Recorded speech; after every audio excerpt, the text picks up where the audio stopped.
ప్రస్తుతం యువత mind set మారవలసిన అవసరం ఉందని, నా ఆవిష్కరణ ఈ దేశానికి ఉపయోగపడేలాగా ఉండాలనే మైండ్ సెట్ రావాలి.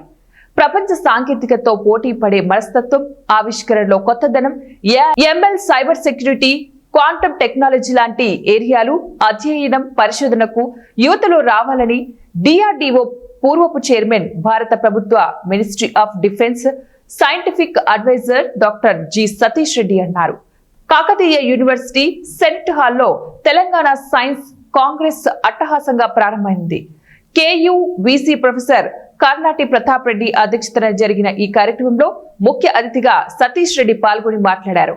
Innovative skills for empowerment, science and technology for transforming young India theme తో సైన్స్ కాంగ్రెస్ నిర్వహించడం అభినందనీయమన్నారు. ఎక్కువ మంది విద్యార్థులు, యువత నూతన ఆవిష్కరణలు భారతదేశానికి ఆదర్శమని, 4.34 కోట్ల విద్యార్థులు ఉన్నత విద్యను అభ్యసిస్తున్నారన్నారు. ఈ సంఖ్య కొన్ని దేశాల జనాభా కంటే ఎక్కువ అన్నారు. భారతీయ యువత ఎక్కువ మంది ప్రపంచవ్యాప్తంగా ఉద్యోగ అవకాశాలు పొందుతున్నారని, వేల ఇంజనీరింగ్ విద్యా సంస్థలు రాష్ట్రంలో ఉన్నాయన్నారు. 1.5 మిలియన్ మంది దేశం నుంచి ఇంజనీరింగ్ పూర్తి చేస్తున్నారని, 90% మంది ఉద్యోగాలు పొందుతున్నారన్నారు.